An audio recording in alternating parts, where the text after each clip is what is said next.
Hey everyone, it's Ben back with you in the Midwest Model Shop. Obviously not in the Midwest Model Shop, so once again we're doing another Shop Talks video. So feel free to set your phone or camera down or whatever and just listen to this if you want to. So several things I wanted to discuss. First of all, it has occurred to me that a very small number of you, really devoted fans, like my core audience, watch these Shop Talk videos. I think that's really cool. So basically, you're probably going to get the insider scoop on things that are coming up because most people just don't watch these videos because I just use the same thumbnail each time so you know whether or not you want to watch it or save it for later. So anyway, I guess what I'm saying is I really appreciate all of you who watch these videos, but also that you watch the channel in general. All right, so for today's video, and obviously I'm on the road. I should be home next week, and I'm going to put out a couple of videos. Those videos are going to be, well, one hopefully will be a review of one of the Enterprise's aftermarket kits that are coming out. Maybe I'll knock both out. We'll see. And another one's going to be a completely different video. It's going to be a review on another laser cutter. And that's what I wanted to talk to you all about in today's video. As I mentioned previously, I enjoy making YouTube videos. I just think that it's fun. Oftentimes having content is difficult to come up with in this genre because the builds take so long. If I built smaller models, they would go much faster and you'd see a lot more stuff come out if I was home. I'm hoping in the next several months that my schedule will change. I've got some things in the works that might free up some more time, I'm hoping, as wintertime comes along. But for now, I have to spit out videos when I can.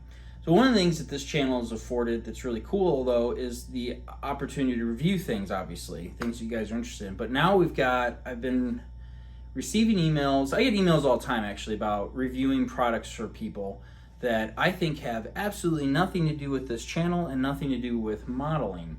And I usually just ignore them. But the laser video that I did a while back, I thought I have an interest in that subject. I don't know a lot about it.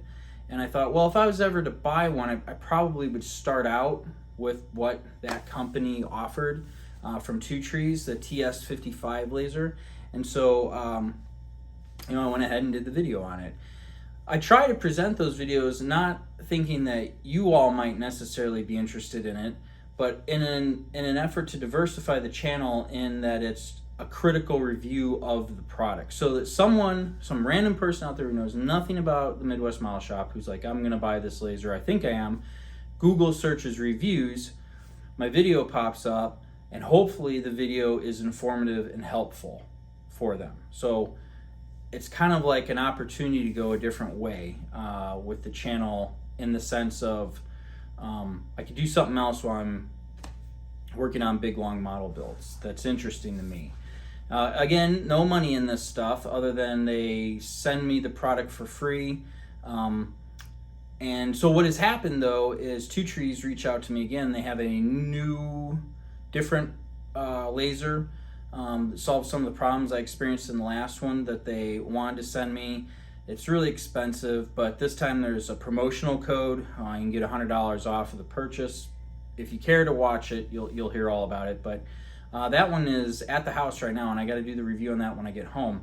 And then since I did that initial video, I've been inundated with inquiries about doing videos on lasers.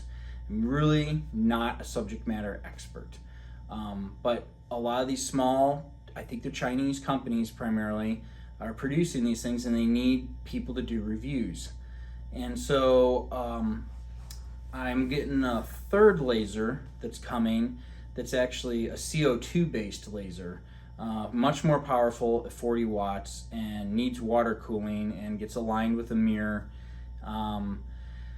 That I'm pretty excited about. I know the Two Trees ones will cut through wood, but it takes some time. This 40 watt laser should zip right through things. And that I can use down the road. I've got things in my mind for the model shop that I'd like to do, and I think that a laser would really help with that. So I'm interested in the subject matter, and then we get a laser and we get to try it out. Also, coming down the pipeline, and I initially said no to this company, and then I changed my mind, and they were happy to work with me. We're going to be reviewing some Lego kits, but not Lego. I know you think I'm crazy. Why wouldn't you review Lego kit? It's a third-party company called Letbricks. Letbricks produces MOCs, and MOC stands for My Own Creation.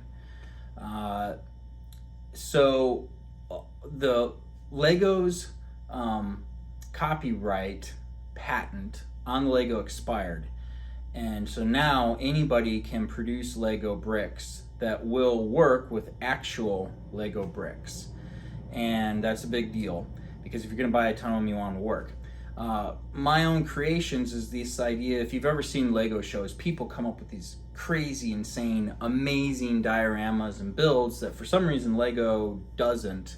And the idea is that basically an MOC company like Letbricks would go to the artist, say, I really like your Lego design here, your castle, what have you. I'm going to produce it in a kit and sell it. Now, here's where things get a little controversial with this and why I said no initially. Supposedly, a lot of these companies see these designs, they take pictures, they figure out how to make them, and they produce them themselves and sell them. And the original artist does not get any credit, and they definitely don't get a kickback. Letbricks, though, when I went back and looked at everything, says that they are licensing these designs. Now, is that totally true? I don't know. Is it now completely true? I don't know. Was it not true in the beginning when the company got started and now they're moving on? Possibly. Or are people full of it? And when I say that, I looked up some of Letbricks stuff, and I looked up, for example, one of their train engines, which is really cool. There was a YouTube video on it, and a gentleman in the comment said, that's my train design. And no, Letbricks did not, they didn't ask me for approval, and I'm not getting anything for it, but and that's my old design anyway. I've improved it since. It's way cooler, so whatever. Everybody under the sun, unfortunately in this day and age, claims they were the first one to do something. So how do I know that person was the artist? How do I know they didn't go to a show, see the design, and produce it themselves? How do I know that Letbricks isn't actually giving this person a kickback? It's tough to say, right? I have to kind of go on their honor. For me, I love Legos. What does that have to do with the Midwest model shop? Not a whole lot at first on one hand, but on the other hand, it's a model. Legos are a form of model building that the general public engages in that doesn't require any glue. I also love Legos. I think Legos are an outstanding learning tool for children. It teaches them to look at a picture, follow instructions, and create something. It also gets their mind working with how do different things go together and function. I think they're super important. So, yeah, we're going to do some Letbrick reviews, and then they reached out to me and said, hey, we have a friend who owns another MOC company. He has some cool stuff. Would you be interested in working with him? I said yes. I'm waiting to hear from them. We'll see what happens. So you're going to see some Letbrick reviews if you bother to watch them coming down the road. But those are quick and easy videos to make that we can knock out in a day or two, depending on how big the project is. And it's just a fun thing to help diversify what the channel can offer. So I think the big thing though for me with Letbricks is that they interact with regular Legos. Oh, that's what I was going to say. Why doesn't Lego take some of these designs and incorporate them into sets that they produce? I don't actually know, but I can speculate from a business perspective 2 reasons. One, if you designed something and Lego came to you and said, hey, we want to put that in a box and sell it, how much money would you tell them you wanted per box? I mean, what percentage of kickback would you want? I think that some people have an unrealistic expectation of what is appropriate, and they say some pretty silly things, and Lego just isn't interested in dealing with that. I know that me personally, realistically, if If I built something like that and Lego said, hey, we want to market that and we want to release it to the world, what would you do? I would seek some professional advice, but I wouldn't be surprised if I landed on half a cent per unit. Well, no, 0.5% per unit shipped, something really tiny like that. Because think of that, times millions of these kits being produced, it ends up being a lot. And then Lego goes, okay, that doesn't really cut into our margins and we're okay with working with you. Or they would pay you a flat fee. People might think they want millions and millions of dollars. It gets out of hand really fast. I think that's a big part of why you don't see some of these kits from Legos. The other thing, and you'll see this with Let Bricks, they're kits that you get come basically in a brown box and the pieces are in Ziploc bags, I think. And they may not even include instructions. You have to go online and view them on an electronic device or print them yourselves. Why? That's really, really expensive. I don't know if anyone's noticed, but today, the year's 2022. We're coming up in the end of September. If you're watching this video at a funny time, inflation's through the roof. The cost of ink, the cost of paper, the cost of printing and production of literally everything for a box has gone through the roof. Through my IMPS Modelers Club, I have access to a gentleman who works at one of the modeling companies, and he has said they have big problems right now with box art and boxes because suddenly that not very expensive part of a model kit has become very expensive to produce, and that cuts into their margins quite a bit, and they can only lower their profit margins so much. At a certain point, the cost of the kit just has to go up. Keep that in mind, please. If you go to the modeling store and you're like, oh, this is outrageous, I can't believe they're charging this much, they have to. It's the world that we unfortunately live in today. So anyway, I guess what I'm saying in this little short video of Shop Talks is that once again, thank you for listening. I appreciate it. Please let me know if there's anything you want to know or hear about. Again, I doubt these videos get real low views. If you're watching this, you're getting some insider tips and tricks and heads up here to what I'm thinking and doing and why. I appreciate you listening to me babble on, and I hope to, this week we're going to do 2 review videos. One should be related to the Enterprise. And if I'm really lucky this week, I'll punch out another video on Titanic with where we're at on my client's build. I know someone said, can you just tell me where you're at in the build? Because here's the thing.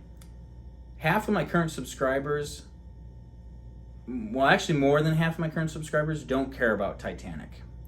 Some of you only care about Titanic. It's just kind of the way that it is.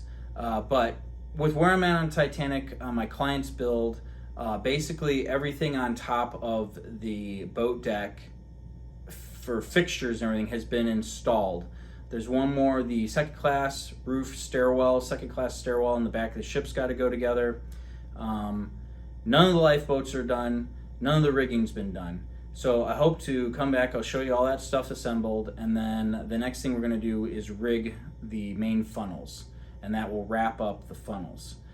We'll use the photo etch and show you the options that are there. So anyway, that's the plan when I have time. And I'm hoping, fingers crossed, that my schedule next month is a little less ridiculous. There's not a lot I can do to control that, but I'm hoping it frees up some time and we can get some more stuff out. So anyway, that's it. That's why you may see some review video content coming out. And let me know your thoughts on that. Again, there's not, with the exception of one company who said I might get some kickback on sales, but I'm not expecting that. There's no money in it. It's just something that I like doing, and it's neat, and I can explore, this new technology that I do have an interest in. So anyway, all right, I hope you're all doing well. Be safe. We'll talk to you.